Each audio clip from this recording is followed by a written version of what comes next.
দর্শক সবার প্রতি শুভকামনা জানিয়ে শুরু করছি এনটিভির নিমন্ত্রণে। আপনাদের সঙ্গে আছি আমি নুসহাত সাওম। এনটিভি নিমন্ত্রণের আজকের আয়োজনে থাকছে সংস্কৃতি, এনটিভি অনুষ্ঠান সূচি ও আলাপন। প্রথমেই সংস্কৃতি।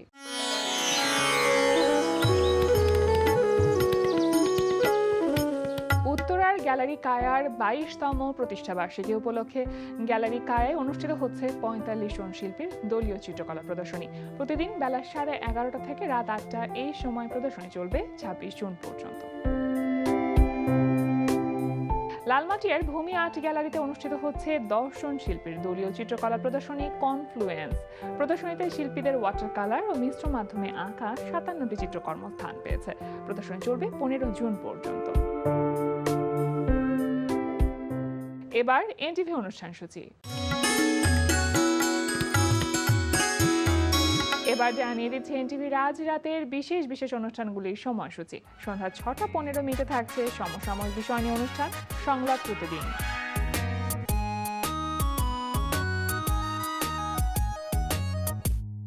সন্ধ্যা 6:45 থাকছে মুজাহিদুল ইসলাম তুষারের পরিচালনায় স্কুল ভিত্তিক ম্যাগাজিন অনুষ্ঠান টিফিনের ফাঁকে। টিফিনের ফাঁকে হবে নতুনের জয়গান।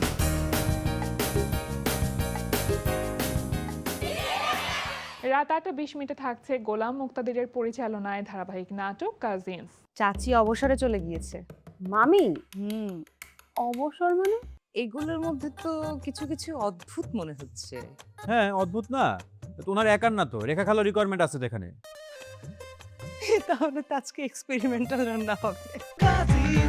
রাত 9:30 থাকছে একক নাটক। আমার পরিচয় হচ্ছে যে আপনারা যেরকম লোক খুঁজছেন, হ্যাঁ আমি হচ্ছি সেরা, মানে সত্যবাদী। আমার মনে হচ্ছে যে তুমি খুব রসিকা। আর আমার মনে হচ্ছে আপনি খুব ভাব জমানোর চেষ্টা করছেন। ভাইয়া আপনি না সদা সত্যবাদী, কখনো মিথ্যা বলেন না। তাহলে এত বড় মিথ্যা কথা বলবেন? মিথ্যে আমি কব কিসের জন্য? আমার কি ঠেকা পড়েছে? মিথ্যে তুমি নিজ দায়িত্বে বলো।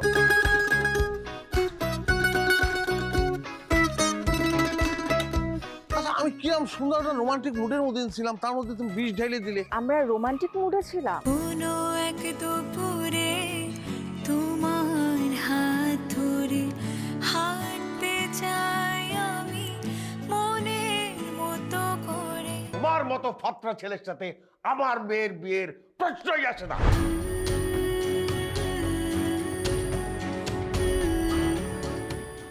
রাত 11:30 সরাসরি সম্প্রচারিত হবে জাহাঙ্গীর চৌধুরীর প্রযোজনায় সঙ্গীতানুষ্ঠান এ লগন গান শোনাবার।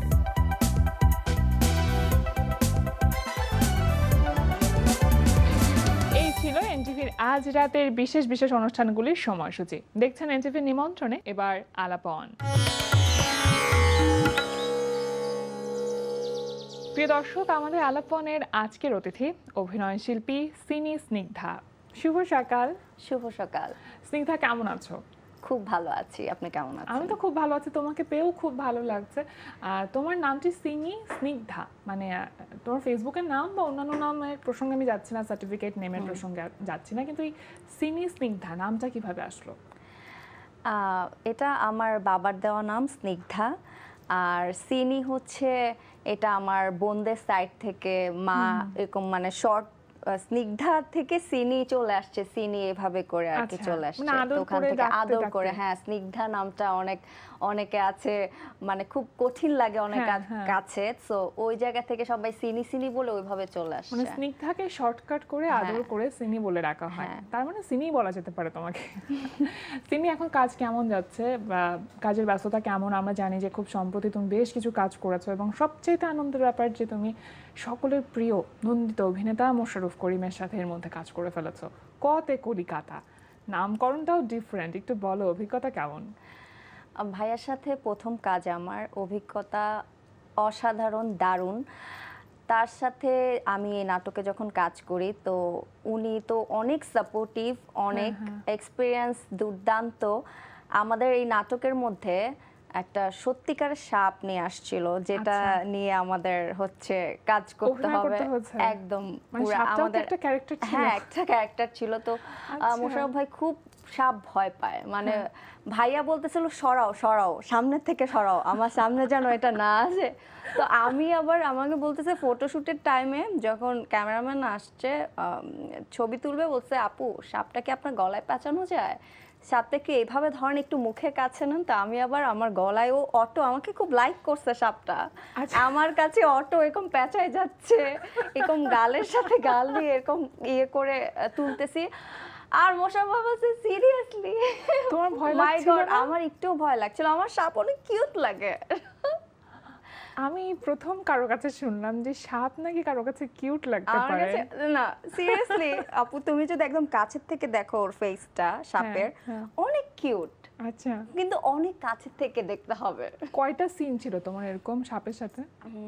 আমার সিন ওরকম ছিল না, বাট আমি ছবি ফটোশুটে অনেক ইয়ে করছি, সাপের কাছাকাছি হ্যাঁ, থেকেছে? অনেক।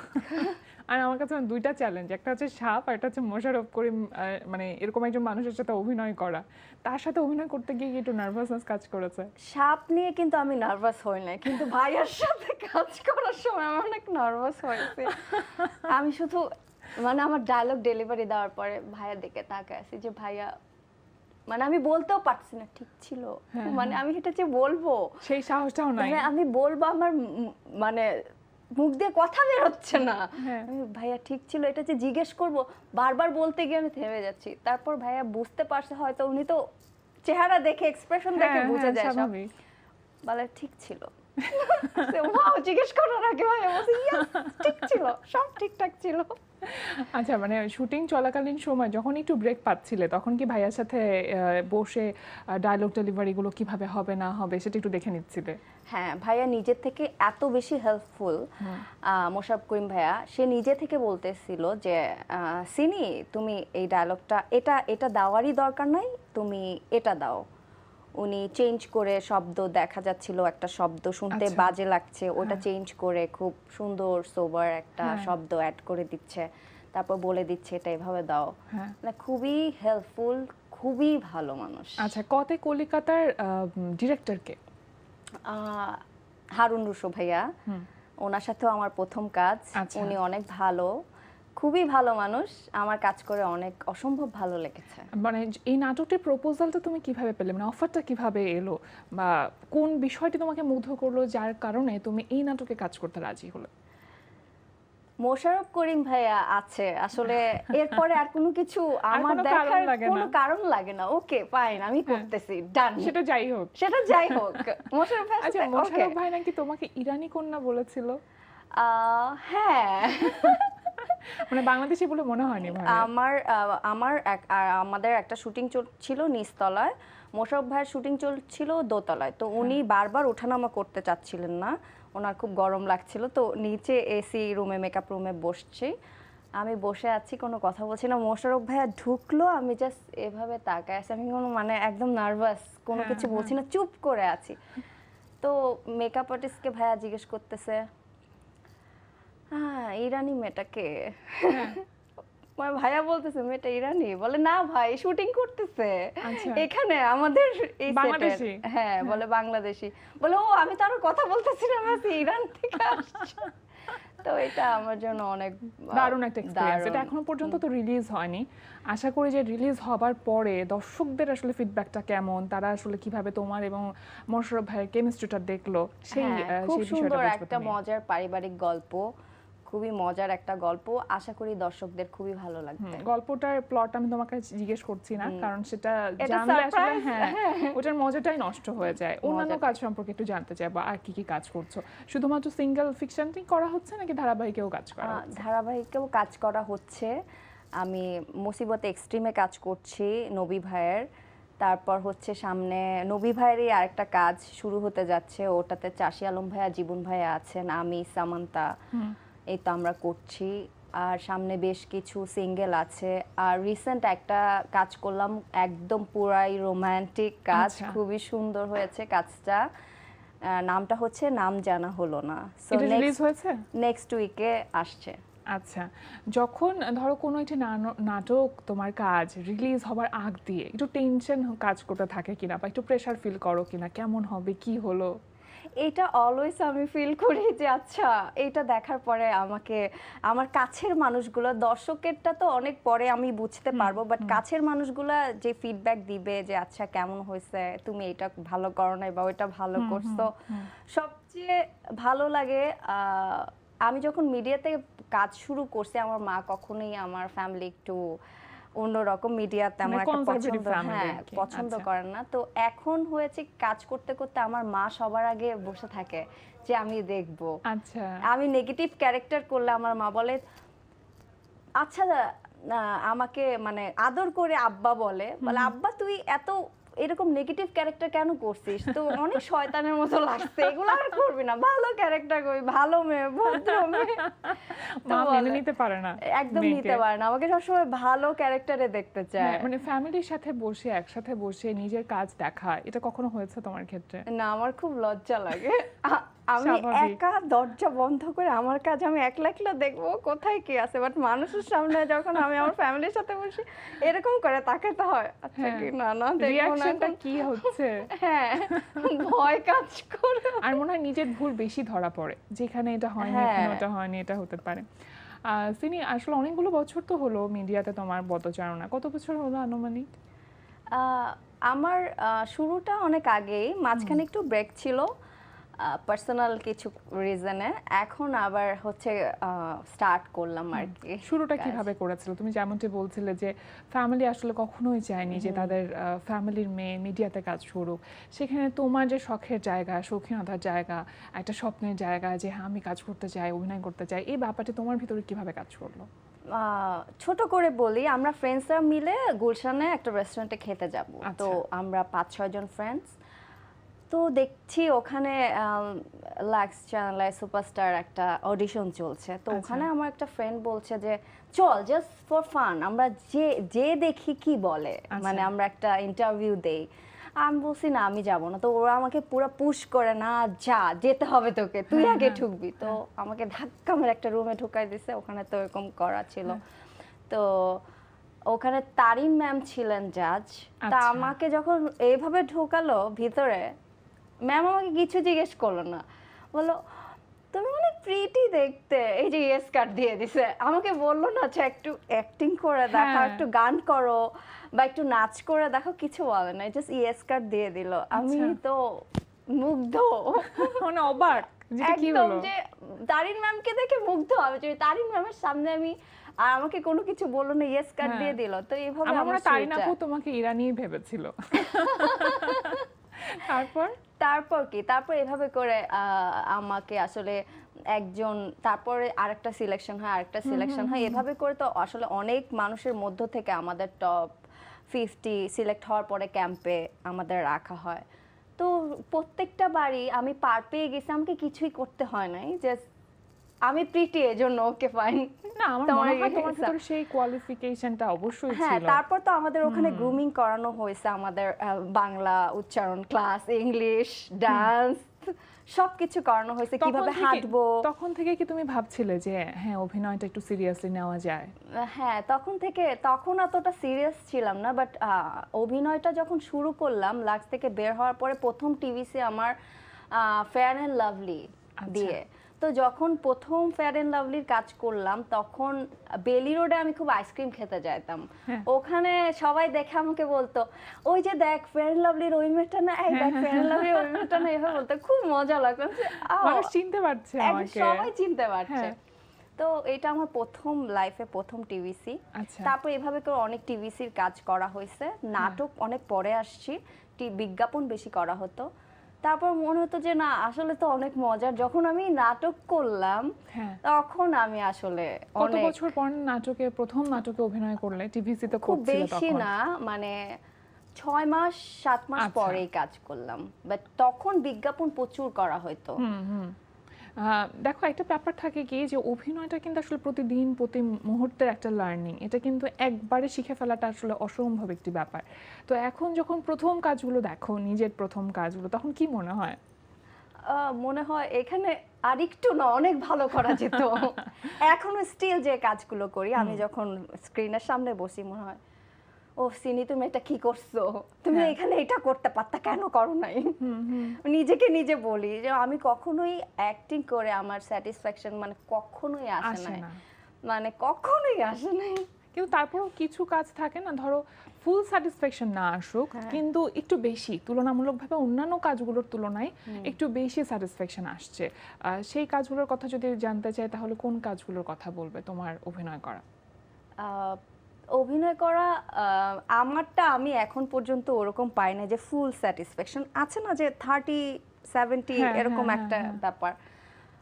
ওইখানে বলবো যে অনেকগুলো কাজ আছে আমার, গ্যাংস্টার গার্লফ্রেন্ড করলাম, সে নো টু বিয়ে করলাম, তারপর আরো বেশ কিছু কাজ আছে আমার এরকম, তো ওগুলো অনেক ভালো হয়েছে। রিসেন্ট যেগুলো করেছি, যেগুলো এখনো অন এয়ার হয়নি, ওগুলো বেটার, মানে মনে হচ্ছে যে আরো ভালো হয়েছে আগেরগুলোর থেকে। হ্যাঁ। আমি যত কাজ করছি মনে হচ্ছে না আগেরটার থেকে এটা বেটার, আগেরটার থেকে এটা বেটার। হ্যাঁ, নিজেকে ইমপ্রুভ করছো প্রতিনিয়ত।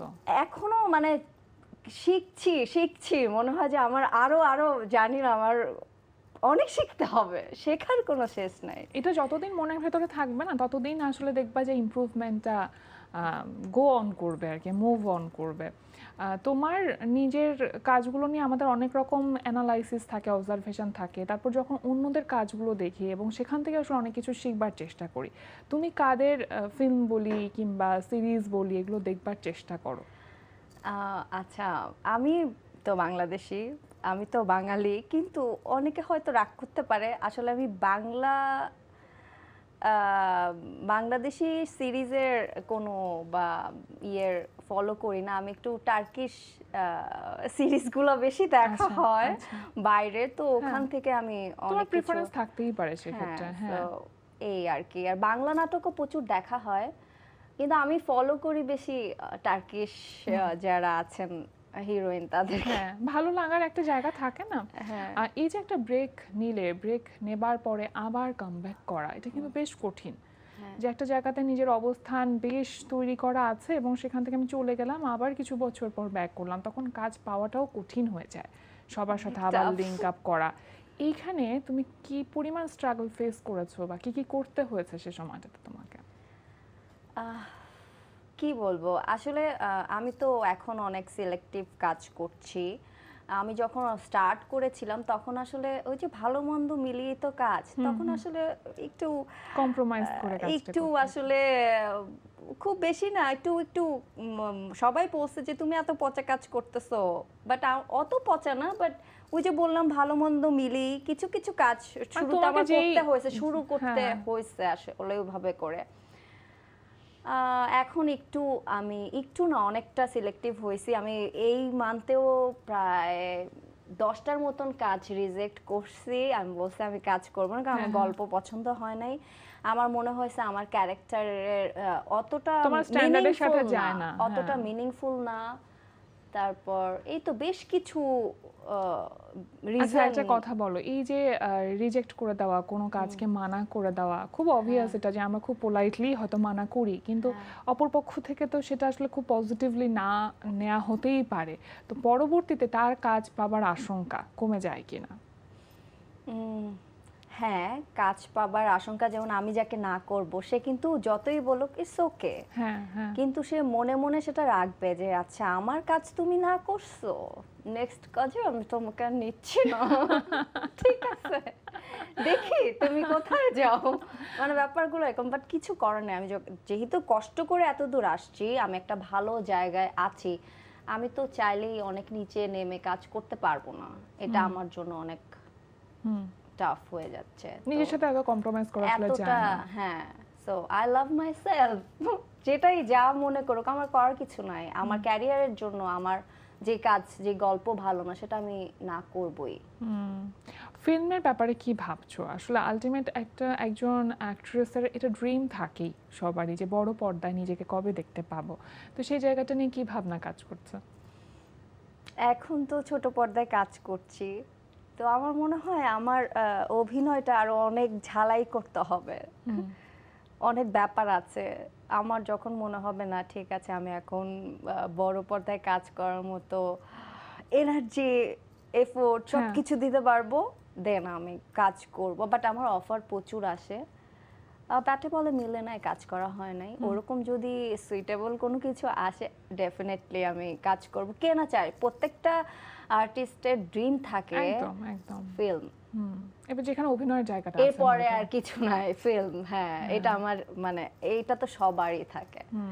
আলটিমেট টার্গেটটা কি লাইফে থাকে না, যে আমরা হয়তো অভিনয় করছি, ভালো ফিল্মে কাজ করব, অবশ্যই একটা সময় তুমি সেই অফারটা পাবে, ব্যাটা বলে মিলবে, কিন্তু এটা আলটিমেট টার্গেট থাকে, আলটিমেট ড্রিম থাকে, সেটা তোমার ক্ষেত্রে কি? আমার ড্রিম এখন পর্যন্ত আছে, আমি আসলে খুব ভালো ভালো কাজ করতে চাই। অভিনয়ের মাধ্যমে আমি দর্শকদের মনে জায়গা করে নিতে চাই, যে সবাই যেমন আমার প্রথম টিভিসি দেখে সবাই আমাকে বলছে যে আরে ওইটা ফেয়ার অ্যান্ড লাভলি মেয়েটা না। এখন প্রত্যেকটা কাজ করার পরে আমার নামে না, সিনি স্নিগ্ধা নামে না, ওই ক্যারেক্টারের নামে সবাই আমাকে চিনবে এবং ডাকবে যে আই ওই যে ও যাচ্ছে, আছে না, এরকম আর কি আমার অবশ্যই। চাওয়া। তোমার প্রত্যাশা পূরণ হোক, স্বপ্নগুলো ধরা দিক, সেটাই চাই। সিনি খুব খুব খুব ভালো থেকো, এতটাই হাসি খুশি প্রাণবন্ত থেকো। আজকে আমাদের আয়োজনে এসেছো, সময় দিয়েছো, এত দারুণ একটা আড্ডা দিলাম, আমার খুব ভালো লাগলো। ভালো থেকো, অনেক ধন্যবাদ তোমাকে। তুমি অনেক ভালো থাকবে। একটা কথা আমি বলতে ভুলে গিয়েছিলাম, সেটা হচ্ছে তোমাকে অসম্ভব সুন্দর লাগছে। আমি মিস Thank you. করে গেছিলাম। Thank you so much. তুমি একজন সুন্দর মানুষ, আর এমনটাই সুন্দর থেকো। Thank you. প্রিয় দর্শক, আমরা চলে এসেছি অনুষ্ঠানের শেষ প্রান্তে। অনুষ্ঠান সম্পর্কে আপনার মতামত জানাতে মেইল করুন NTV নিমন্ত্রণে @ntvbd.com। বিশ্বের যে কোনো প্রান্ত থেকে যে কোনো সময় NTV নিমন্ত্রণে দেখতে ভিজিট করুন আমাদের পূর্ণাঙ্গ ওয়েব পোর্টাল www.ntvbd.com। এছাড়া NTV সব জনপ্রিয় অনুষ্ঠান ও খবরের আপডেট পেতে ভিজিট করুন আমাদের ইউটিউব চ্যানেল ও ভেরিফাইড ফেসবুক পেজে। সবার মঙ্গল কামনায় আজকের মতো এখানেই শেষ করছি। সবাই ভালো থাকুন, সুস্থ থাকুন, সুন্দর হোক আপনার প্রতিটি মুহূর্ত।